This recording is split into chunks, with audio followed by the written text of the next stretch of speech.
Assalamualaikum warahmatullahi wabarakatuh. Perkenalkan, nama saya Fauzi Rofakoh dari Prodi PGSD kelas A semester 2 dengan nomor induk mahasiswa 2186206009. Di sini saya akan mempresentasikan artikel saya yang berjudul Profil Karakteristik Peserta Didik Slow Learner di SDN 2 Nawangan. Baiklah, selanjutnya pendahuluan. Pendidikan atau ilmu merupakan hal yang penting dari setiap manusia untuk menunjang kehidupannya di masa depan. Mendapatkan pendidikan memanglah memiliki kendala yang beragam, mulai dari ekonomi, politik, sosial, budaya, kekurangan atau keluarbiasaan atau ABK, dan sebagainya. Penelitian ini mengambil dari kendala menempuh pendidikan bagi anak berkebutuhan khusus, terutama pada anak slow learner. Slow learner merupakan peserta didik yang lambat dalam memahami pembelajaran, yang membuat mereka membutuhkan waktu yang lebih lama dibandingkan peserta didik dengan taraf potensi intelektual yang sama. Kemudian, metode penelitian yang kami buat adalah dengan metode penelitian kualitatif yang berdasarkan studi kasus. 2. Tempat dan waktu penelitian. Lokasi penelitian ini adalah SDN 2 Nawangan, Kecamatan Nawangan, Kabupaten Pacitan. Waktu pelaksanaan yakni pada tanggal 20-21 Juni 2022 dan dilanjutkan dengan komunikasi atau wawancara melalui platform WhatsApp. Ketiga, subjek dan objek penelitian. Penelitian ini mengambil subjek dari salah satu pendidik di SDN 2 Nawangan yang berinisial NN dan salah satu orang tua selaku wali anak yang mengalami kasus slow learner yang berinisial T. Objek penelitian adalah terfokus terhadap karakteristik anak slow learner dan dampak bagi perkembangan serta penanganan dan motivasi yang dilakukan oleh pendidik maupun orang tua. Yang keempat, teknik pengumpulan data. Data yang diambil di penelitian ini dengan melakukan observasi, wawancara, dokumentasi demi terkumpulnya data. Analisis data. Di dalam model penelitian ini terdapat 3 komponen yang terdiri dari reduksi data, sajian data, dan penarikan kesimpulan atau verifikasi. Kemudian hasil dan pembahasan. Yang pertama adalah karakteristik slow learner, 2 masalah slow learner, 3 penanganan orang tua, dan yang keempat adalah penanganan pendidik. Berikutnya adalah presentase karakteristik peserta didik slow learner di SDN 2 Nawangan dengan indikator 1. Kemampuan kecerdasan, perhatian dan konsentrasi, kemampuan untuk menilai bahan-bahan pelajaran, kemampuan untuk mengarahkan diri, kemampuan untuk mengabstraksi, mengeneralisasi pengalaman-pengalaman yang konkret, melihat dan menciptakan hubungan antar kata dan pengertian, proses pemahaman, daya ingat, inisiatif yang dimiliki, menciptakan dan memiliki pedoman kerja sendiri atau greget dalam belajar, mempunyai daya cipta atau kreativitas, dan keterampilan atau kesanggupan dan menguraikan, menganalisis dan memecahkan suatu persoalan yang diperlukan berpikir kritis.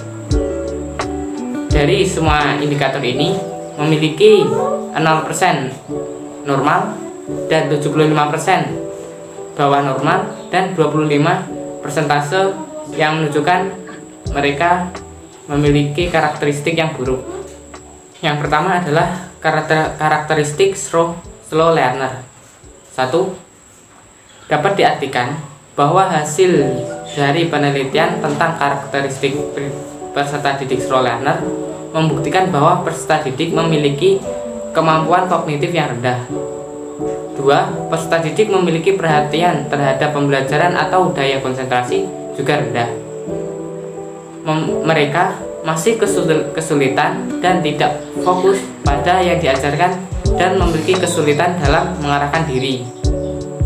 Selanjutnya, kurangnya mereka memiliki kemampuan mengabstraksi, menggeneralisasi pembelajaran yang disampaikan pendidik, yang membuat dia susah dalam memahami pembelajaran yang disampaikan melalui pembelajaran dengan pengalaman-pengalaman yang konkret. Kemudian yang kelima adalah susah untuk menciptakan atau mengungkapkan kata-kata dan pengertian menjadi kesulitan mereka. Selain itu, proses pemahaman materi pembelajaran memiliki status bawah normal yang membuat mereka menjadi tertinggal dengan peserta didik lain. Selanjutnya, susahnya mempelajari dan waktu menerangkan yang cukup lama dibandingkan peserta didik lain. Namun, mereka tidak dapat mengingatnya terlalu lama atau mudah lupa. Daya ingat yang lemah membuat mereka cepat melupakan apa yang dipelajari dan diingat dan diperintah ataupun dituntut secara intensif. Mereka dapat dituntun oleh pendidik melalui pendidikan yang intensif. Dan yang terakhir adalah mereka memiliki inisiatif yang buruk. Mereka buruk dalam menumbuhkan semangat belajar dan kekreativitas yang di bawah rata-rata normal. Selain itu, keterampilan atau kesanggupan dalam menguraikan, menganalisis, dan memecahkan suatu persoalan yang memerlukan berpikir kritis tidak dimiliki mereka. Dan pembahasan yang kedua adalah masalah slow learner. Berdasarkan karakteristik peserta didik slow learner, dapat diketahui masalah-masalah yang membuat mereka berkesulitan belajar. Yaitu yang pertama adalah rendahnya nilai kognitif dan daya ingat yang membuat peserta didik menjadi tertinggal dari peserta didik lain. Dan yang kedua, berakibat rasa kurang percaya diri atau minder dengan kemampuannya. Selain itu, mereka kurang percaya diri yang berakibat kecenderungan pemalu. Mereka bersiserut dalam kegiatan pembelajaran atau mengurungkan diri dalam pembelajaran di dalam kelas. Dan yang ketiga adalah keterlambatan atau lamban dalam menguraikan atau menerima pembelajaran yang disampaikan dengan latar belakang keterbatasan dalam berbahasa reseptif ataupun ekspresif. Yang keempat adalah belajar yang kurang optimal dan ketidakmampuan mengikuti pembelajaran di kelas menyebabkan peserta didik memiliki hasil belajar yang jelek. Mereka biasanya dilabel sebagai anak bodoh atau borderline. Yang terakhir adalah karakteristik peserta didik slow learner yang diuraikan di atas membuat pandangan atau image yang dimiliki peserta didik tersebut memiliki image yang kurang baik pada lingkungannya. Dan yang selanjutnya adalah penanganan orang tua. Kemudian, keberhasilan anak memang tak terlepas dari dukungan orang tua. Oleh karena itu, orang tua dalam membimbing anak dengan khusus slow learner menjadikan hal yang krusial bagi perkembangannya. Kasus di SDN 2 Nawangan, kurangnya bimbingan dari orang tua langsung yang menyebabkan anak tersebut bebas, dalam artian kurang perhatian. Berikut poin-poinnya adalah 1. Orang tua sebagai pendamping mempunyai tugas membantu dan mendampingi. Dan yang kedua, orang tua yang mengerti betul karakter anak juga dapat mengusahakan hak anak dalam kesempatan mendapatkan pelayanan pendidikan formal. Dan yang terakhir, orang tua sebagai guru di rumah. Orang tua berperan menjadi pendidik bila anak di rumah. Jadi, bagaimanapun juga, bimbingan orang tua sangat diperlukan saat anak belum mampu berdiri sendiri atau mandiri. Dan yang terakhir adalah penanganan dari pendidik. Melatih dan mengembangkan diri peserta didik slow learner atau pendidik merancang dan menjalankan program-program yang khusus bagi anak peserta didik slow learner. Yang pertama adalah pendidik untuk merancang dan memprogram pembelajaran yang dimaksudkan peserta didik mampu memahami pembelajaran. dengan melakukan inovasi-inovasi seperti pembelajaran secara intensif yang dilakukan secara mandiri oleh pendidik tersebut. Dan yang kedua adalah didik memodifikasi bahan ajar.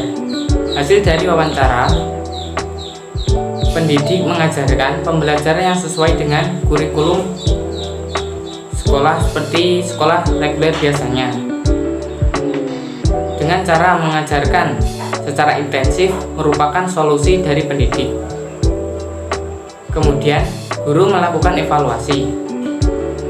Pendidik di SDN 2 Nawangan melakukan konsultasi pada peserta didik slow learner tentang hasil belajar yang sudah difahami dan belum difahami, yang kemudian akan dilakukan pembelajaran ulang.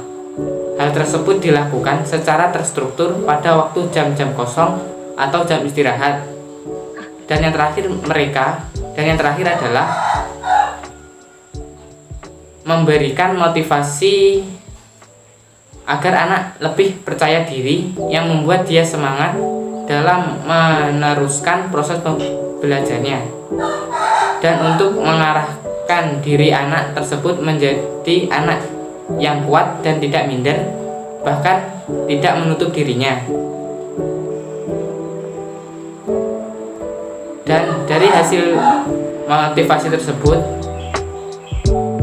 peserta didik tersebut menjadi lebih dekat dan tidak segan-segan untuk bertanya pada pendidik. Dan yang terakhir adalah kesimpulan.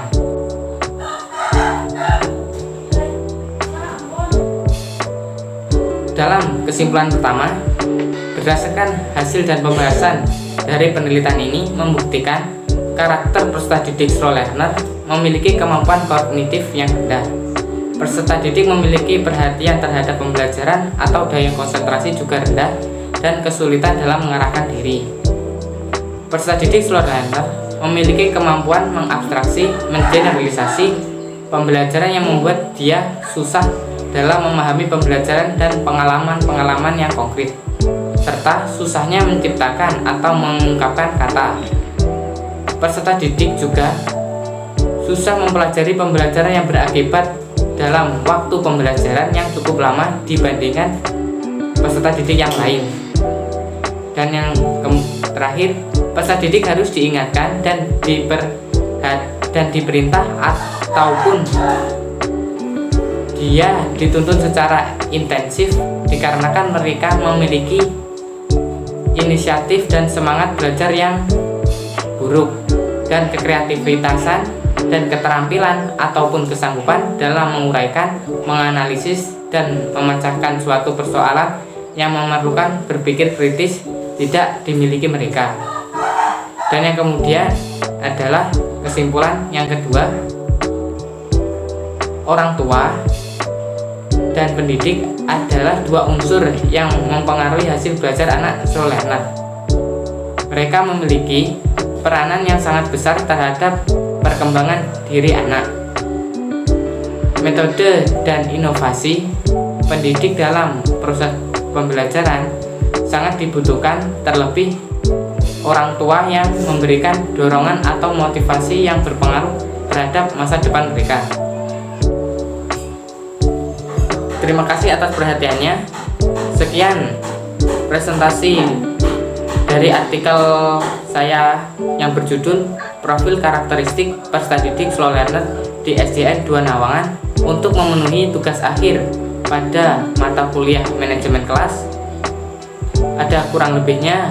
Akhirul qouli hadza. Wassalamualaikum warahmatullahi wabarakatuh.